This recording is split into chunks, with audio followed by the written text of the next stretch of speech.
17th Century Histories, Part 1. The New World Challenges Traditional World History. In the year 1519, King Charles of Spain became Emperor Charles V of the Holy Roman Empire. Universal history writers such as Gonzalo Fernandez de Ovidio still understood the term empire in its traditional Mediterranean European connotation and spoke of Charles V as an emperor in direct line from Caesar. But the very same Spain also felt the repercussions of the explorations and discoveries of her sailors and the conquest of her soldiers in the Americas. Just 3 years after Charles gained the imperial title, Magellan's voyage proved the world to be a globe, inhabited by diverse peoples of whom Eusebius and later universal chroniclers had known absolutely nothing about.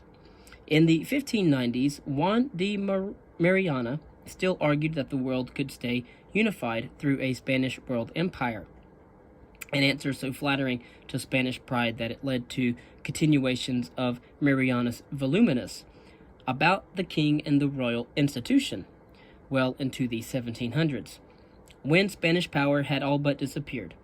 The concept of a Spanish universal monarchy easily captivated those who had participated in the conquest of America.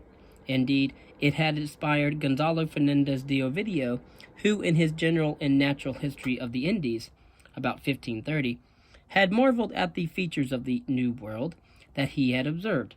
Years later, Francisco Lopez de Gomera, who composed a General History of the Indies on the basis of considerably less personal experience, used the same concept. Yet, Lopez de Gomera understood more clearly that what had happened when he called the discovery of America the greatest event since the creation of the world, and considered the Indian question a serious challenge to traditional historical interpretations. In traditional universal histories, the family of nations had both a stable membership and a known ancestral home in the Middle East. But how did the strange inhabitants of the Americas or East Indies first fit into that scheme?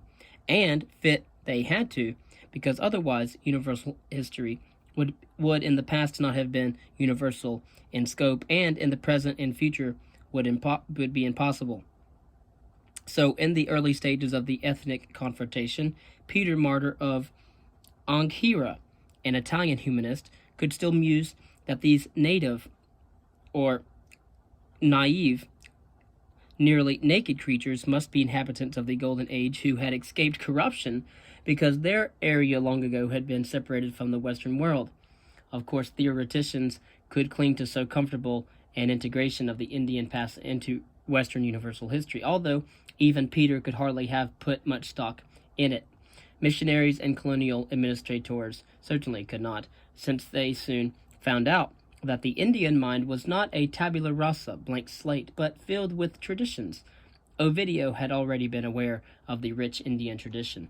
Administrators and missionaries studied these Indian traditions about the past in order to be able to combat what they called errors and superstitions, unaware of their own.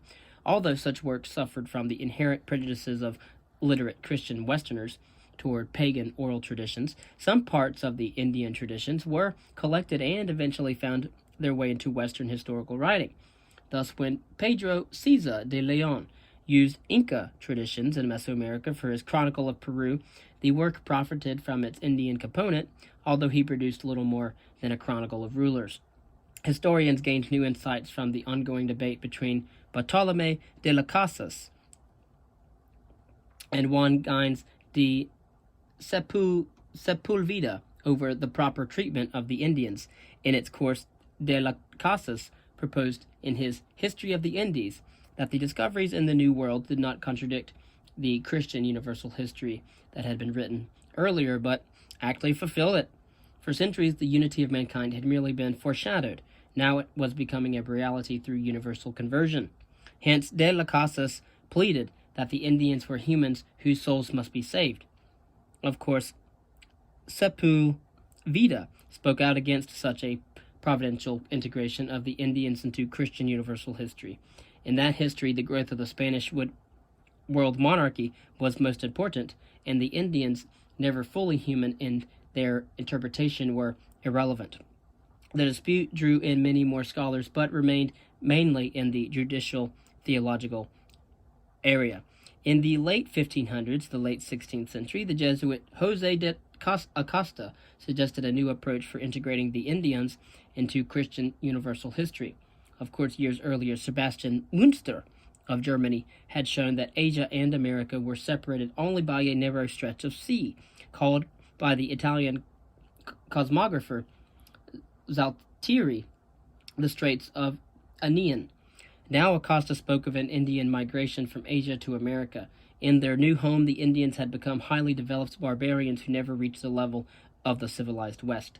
Such a transfer theory, of course, helped contemporaries at the time explain the Indian presence in America, but it also preserved the single origin of mankind in the Near East. And then we had the fragmentation of universal history, when the Spaniards, with their imperial ambitions, could quite readily support the Christian universal history in its late ancient and medieval forms. In earlier nations, universal history was under siege. Its biblical segment, which alone made local and regional histories into more than sectional histories, had suffered increasing neglect in the late medieval chronicles and had been expelled from humanist histories with their overriding love for ancient models and love of patria. When the geographical discoveries, however, piled up a problem upon problem, and when even the Reformation of the 16th century failed to invigorate the writing of universal history, the unity of the sacred and the profane, however tentatively it had been established, began to fade. And with it faded traditional universal history. And so the attack on it nevertheless continued relentlessly. In France, Jean Bodin opened his method for the easy understanding of history with a programmatic statement. He said, of history, that is, the true narration of things, there are three kinds: human, natural, and divine. The first concerns man, the second, nature, the third, the father of nature, in his interpretation, God. One depicts the acts of man while leading his life in the midst of society. The second, nature, reveals causes hidden in nature and explains their development from earliest beginnings. And the last records the strength and power of Almighty God and of the immortal souls set apart from all else. Of course, each of these histories had its own purpose and delivered knowledge of a different degree of certainty. Divine history was based on faith and yielded firm pronouncements. The natural history dealt with the inevitable, had to be studied with logic, and yielded knowledge of a slightly less secure kind. Human history, however, produced only probable knowledge, but taught man prudence, and was, despite its limitations, the most useful kind. And so in the German area, Martin Luther's distinction between God's Erltungssorder, the order of things which govern the world until the fulfillment of time, and then God's Hellesplan, the divine plan of salvation for mankind, was by now well on its way to forming the basis for two distinct histories. One was secular and the other was ecclesiastical. In fact, the German clergy became concerned that teachers in the liberal arts were sliding ecclesiastical history, and thus at this time, beginning in 1650, chairs for ecclesiastical history were established at Protestant universities, and then soon afterwards compendia of ecclesiastical history appeared as guides for students. But the isolation of ecclesiastical history from other aspects of the past led to a flattening out, if you will, of sacred history into the history of the church as an institution. And then soon, influenced by an increasing rationalism, the ecclesiastical histories shifted from the simple piety of the earlier ones to a critical, dispassionate review of the church's past, as in Gottfried Arnold's Anpartische Kirchen und Ketzengeschichte in 1699, and J.L. von Mosheim's scholarly Institutes of Church History, published in 1726. Of course, only in England, with her satisfactory accommodation between state and church, save during the Puritan interlude, did historians still write church histories, which shied away from a sharp separation of the human and the sacred. Gilbert Burnet's History of the Reformation of the Church of England stirred the old fires with its view of the Reformation as the search for the pure church. But in the early 1700s, John Stripes, Annals of Reformation and Establishment of Religion, in which documentation and information replaced passionate judgment and sacred history, became institutional history, and revealed already a more continental temper. When the sacred history became simply ecclesiastical history, it surrendered its claim to be the focal point for all of human history. It had never been easy to relate the grand plan of God in sacred history with events after Jesus Christ. Now even the attempt to do so was abandoned by most historians. In the late 1500s, again the late 16th century, Rainer Reinsius already spoke of a separate political, ecclesiastical, and scholarly intellectual histories, sharply curtailing the religious aspects of the past. In France, his contemporary Nicolas Vignier took the ultimate step in his Bibliothèque Historiale by asserting that secular history had absorbed religion as just another category of human life, a secular scheme for ordering history. It now was only a question of time until the traditional ordering schemes for world history would be replaced with one more attuned to the tendency to grant mundane affairs their own order. The most immediate victim was the long-cherished four-empire scheme that was derived from the biblical book of Daniel.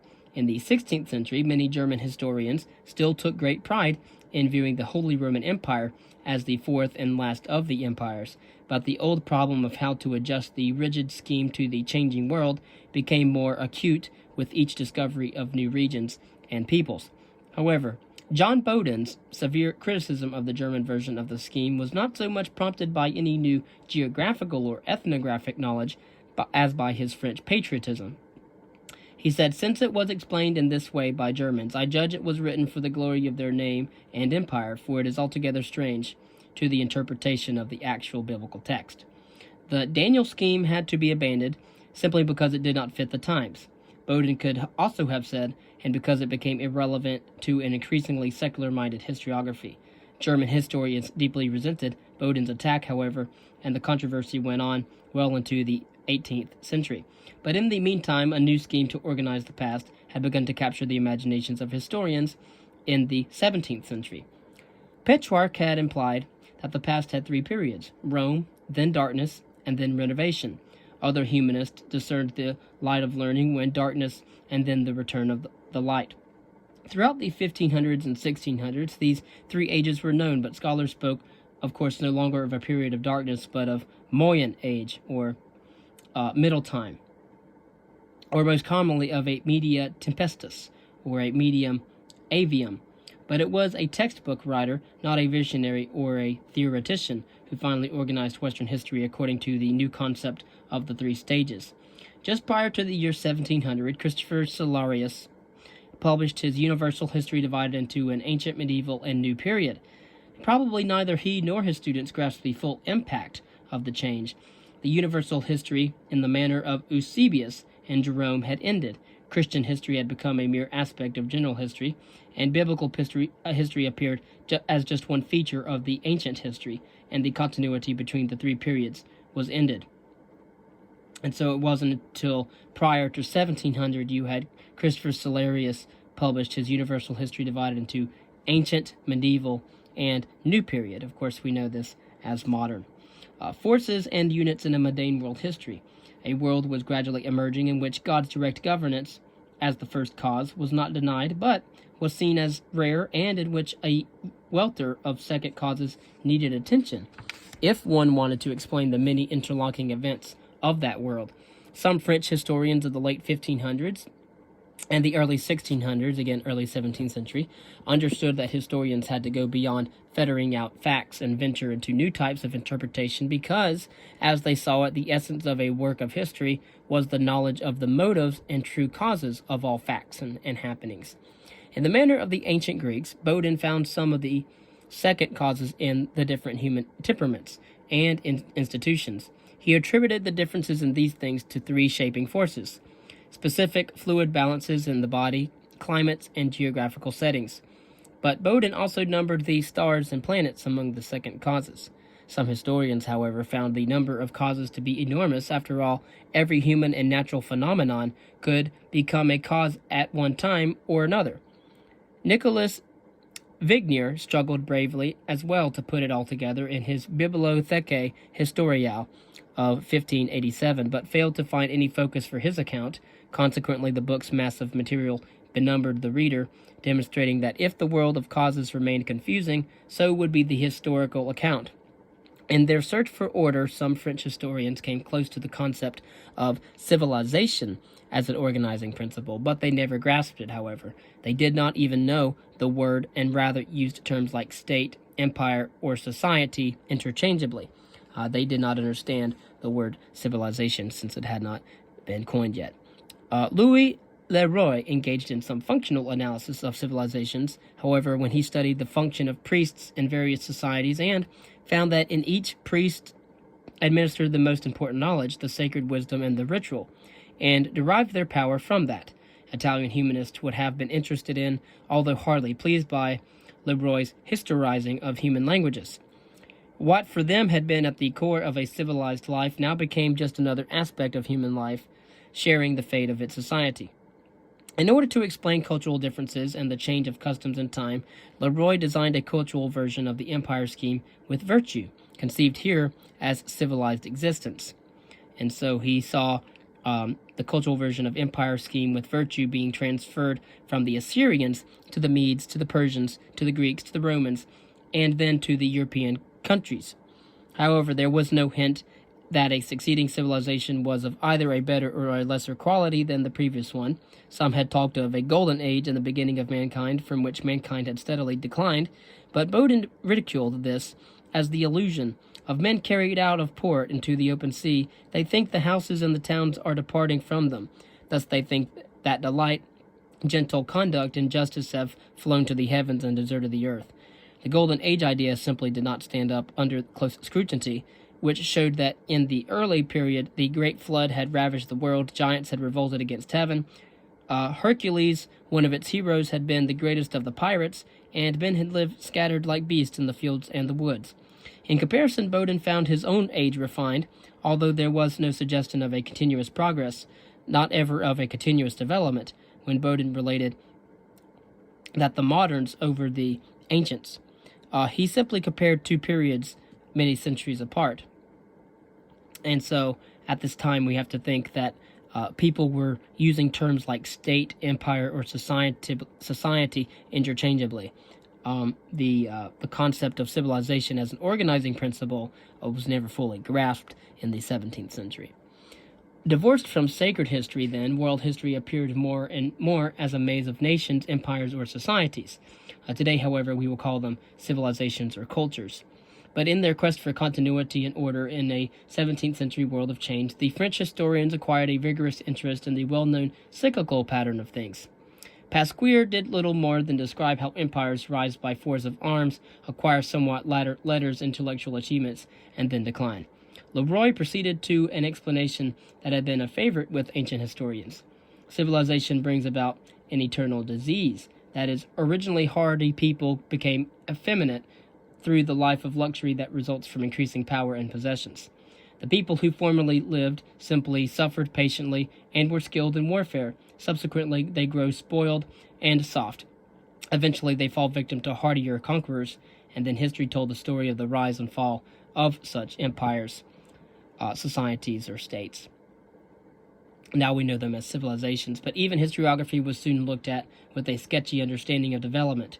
Reflecting on past history writing, Henry Voisin, Sur de la Poplinière, saw not simply a long line of authorities who pronounced eternal verities, but historians who expressed views on the past appropriate to the intellectual temper of their own periods.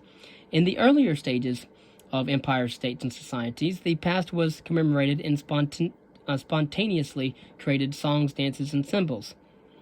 And so he cited not only Greek and Roman, but also American Indian examples. That natural stage was followed by one of poetic or epic history. When the degree of rational reflection increased, prose history writing appeared, recording events in chronological order. Finally, Herodotus created history in the modern form. And so he indicated that his generation of scholars in the 17th century would take the next step with the creation of a new type of history, the general history, one at the same time universal and comparative. The elusive unity of the human past. Medieval universal histories had been able to affirm the unity of human history by virtue of the biblical account of the creation of and early human history, as they had thought. But without it, world histories began with histories of unconnected and diverse nations lacking a common origin. The first humans, Adam and Eve, proved hard to replace as the unitary origin of the entire human race. But while many scholars still affirmed the biblical account of the creation of the world, speaking at least of a post-diluvial migration of people in many directions, Bowden boldly declared that the unity of mankind was not at all a phenomenon of the past but of the future. He suggested as unifying forces the increasing connection of the regions of the world by trade, the widely shared idea of a human commonwealth, or Respublica Mundana, and the law of nations, Ius Gentium.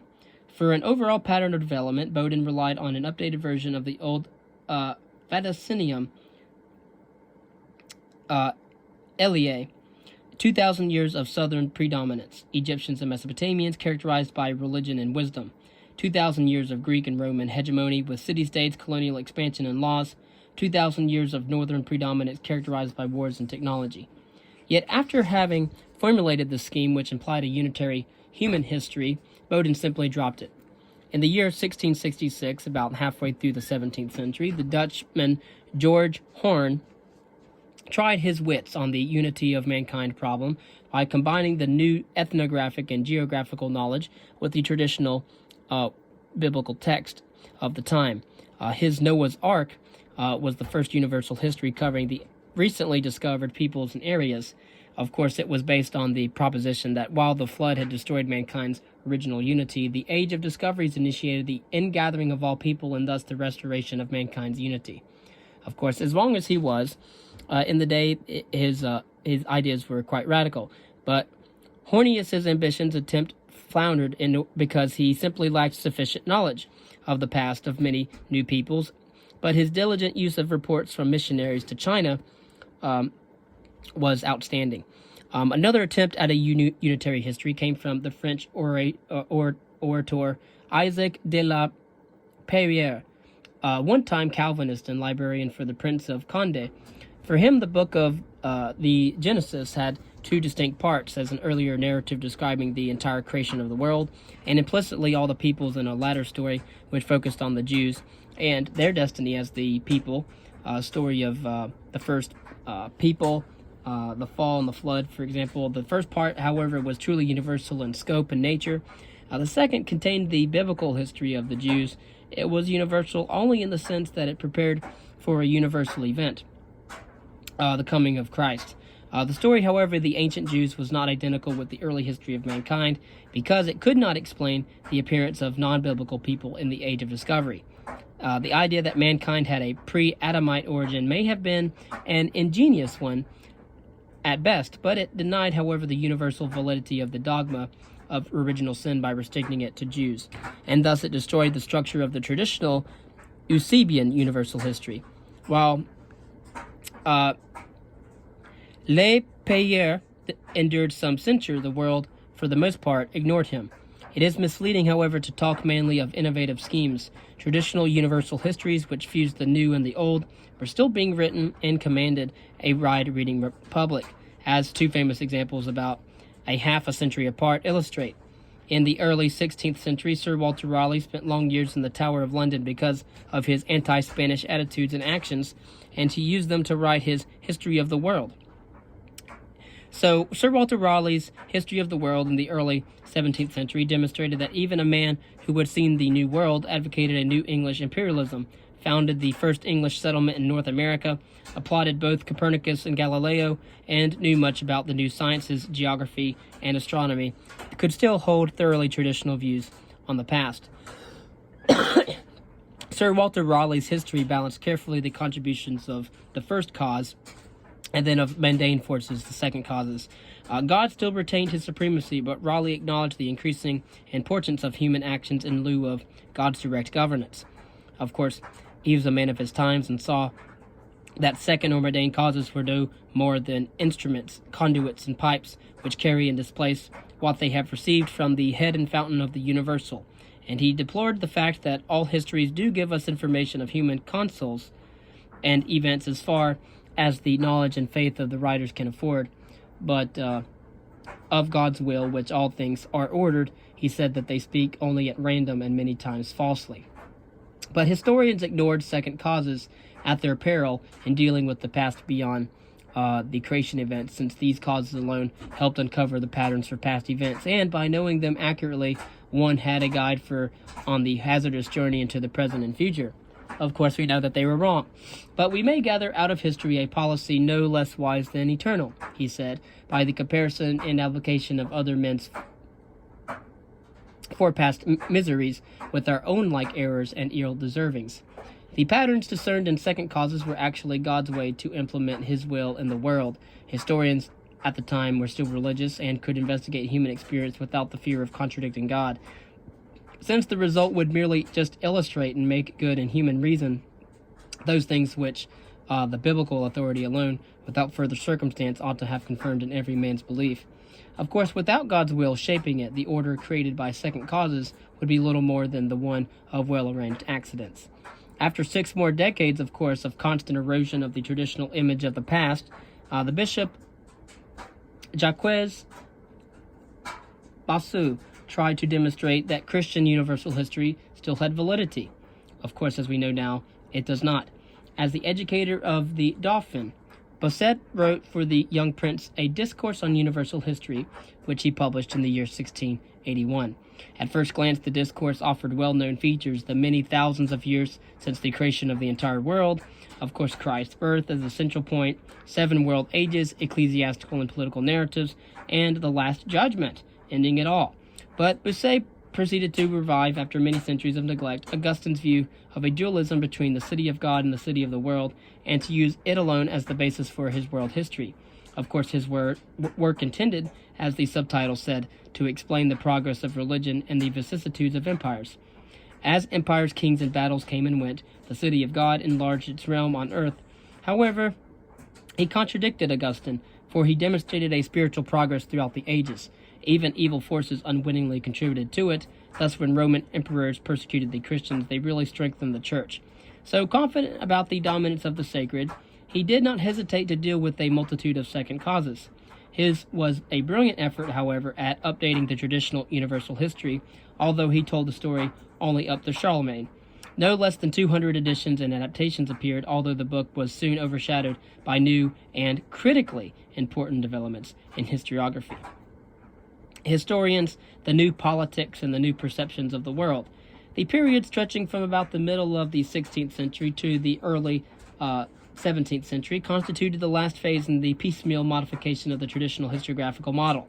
In the case of political historiography, still the strongest of history's genres, its uses differed little from those in previous centuries, except that in France, the analysis of institutions brought new insights, and that some authorities came to distrust the tendency of history writing to open the arcane act of governing to improper observers. Much more important was the beginning of the struggle still going on today for history's place in the house of learning. While Aristotle's ideas had separated history from philosophy as the mere study of the contingent, in particular, some of those who now redefined the world and the methods for its study wished to deny history any value in comparison to philosophy and the new world of science. Such a challenge inevitably brought about considerable adjustments in historiography. And so now we have historians and politics in France and England. The wars and revolutions which ravaged Europe from the late 16th century to the late 17th century raised questions about the proper order of the body politic. What once had seemed an organically ordered entity, arranged in a stable hierarchy, now became the subject of theoretical treatises and even the target of revolutionary action. Bodin's Method for the Easy Comprehension of History was written in preparation for his great work on politics, The Republic. Of course, the profound crisis gripping France between 1550 and 1600 made concerns with proper narration and individuals secondary to the description and analysis of social institutions, customs, and laws. Only that and a comparative history of societies seemed capable of providing the needed answers. Theologians, philosophers, and lawyers also argued over the proper form and power of the state, But while a few of them used history as a query for their arguments, most of them preferred ahistorical legal discussions. And so you must think at this time they're using the state, society, and the like interchangeably without any kind of conception of civilization, but only culture. And so on their part, historians had no difficulties with the debate because history's link with politics had been firm ever since Thucydides. Bodin and other politics contributed their share to the restoration of a strong France. Then, after the Bourbon monarchs gained control, discussions of political theory lost fervor as well as favor. Historians once more preferred to write elegant histories of France, which narrated, glorified, and celebrated, but did not question. Of course, none was better at it and became more popular for it than Francois Eudes de Mézeray, the royal historiographer. But even he, who kept so many of the rhetorical features, such as speeches, witticisms, and an elegant style, showed in his History of France that new lessons could not be ignored. He paid careful attention to the new criticisms and the discovery of institutional history. The same held true for a work by another royal historiographer, Gabriel Daniel's History of France. It, however, adulated the king to a much higher degree than Mézeray's work, a fitting practice for the period of Louis XIV. After the death of Elizabeth I, English events presented historians with an abundance of material for reflections on politics. What with the Civil War, the Commonwealth, Cromwell's Protectorate, the Restoration, and finally the constitutional settlement of 1688. But for many years, English historians did not engage much in discussions on power and the state, since, as Sir Walter Raleigh had put it earlier, whosoever in writing a modern history shall follow the truth too near its heels, it may happily strike out his teeth. Isaac Dorislas, the first holder of Cambridge's Greville Chair of History, found out that lectures on Tacitus with inappropriate commentaries brought silencing. In fact, the turbulent events of this period produced not even good narratives, with one exception. Edward Hyde, Lord Clarendon, who held high office but once and was exiled twice, created out of that experience a history of the rebellions and civil wars. It was finished in the year 1671, but published only in the dawn of the 18th century, 1704. The author knew the affairs of state, had access to important private documents, and was free of official historiography's obligations. The reading public loved his work because in it history writing remained focused on personalities and events, all of them vividly described, and impersonal institutions played only a minor role. Italian historiography and its muted controversies. After the year 1559, in the tranquil Italy of principalities, Florentine historiography lost its vigor. For a brief period, historians still reflected on the recent struggles between Medici and Republican partisans, but gradually such Florentine historians as Jacopo Nardi and Jacopo Pitti wrote histories with a longer time range until Scipione Ammirato summed it all up in a multi-volume set full of facts laid out not for easy reading but for reference. With the Grand Dukes as patrons, some historians led comfortable lives, and historiography was characterized either by Livian narrative history or by an antiquarian history. Together, the two approaches depicted the totality of life, whether the subject was laws, rituals, buildings, or social relationships. In the main, however, the concerns of public policy, once the source of great vigor, yielded to those of the private or municipal life. Neither was the Italy of princely rule and the Counter-Reformation a good host to the contemporary European debate on the nature of the state. Scholarly tradition and a measure of caution pushed that discussion into the arena of rhetoric, where it merged as the controversy over whether Tacitus or Livy should be the model for historians. The Tacitists were in general anti-clerical, opposed to the Catholic Church, as it had been shaped by the Council of Trent, and sympathetic to lay authority. They considered Tacitus the model for deciphering the arcane art of politics. Tacitus had slipped into contemporary thought gradually when Machiavelli had used him slightly in his writings. Bodin and Francesco Patrizzi praised him, and Justus Lipsius, beginning in the 1570s, made him well known. Authorities, however, distrusted Tacitus, even when these scholars, unlike Francois Hotman, downplayed the power of early tribal councils to limit the king's power, or, unlike Paolo Sarpi, did not consider Tacitus as the precursor of a new realistic politics. Those who opposed the Tacitists formed an even more vaguely defined group. Most of them cherished the Ciceronian notion that history could teach the individual valuable lessons and foster virtue. They chose Livy as their model. Livy had supported both the Roman tradition and the new authority of Augustus. Of course, much as the anti-Tacitists generally supported the traditional powers, the Roman Curia, Spain, and new intellectual and religious order of Trent, their strength rested less on their famous representatives than on the dozens of now nameless scholars who propounded traditional views in books and discourses. The most effective anti-Tacitist center was the Jesuits' Collegio Romano. One of its famous scholars, Famiano Strada, condemned Tacitus's description of Roman politics, which blamed the improper motives and machinations of those in power for undermining the respect of subjects for governmental authority and tradition. Livy, with his love of stability, tradition, and religion, was seen as a better model for historians. For Agostino Mascardi's Ars Historica of 1636 codified that attitude.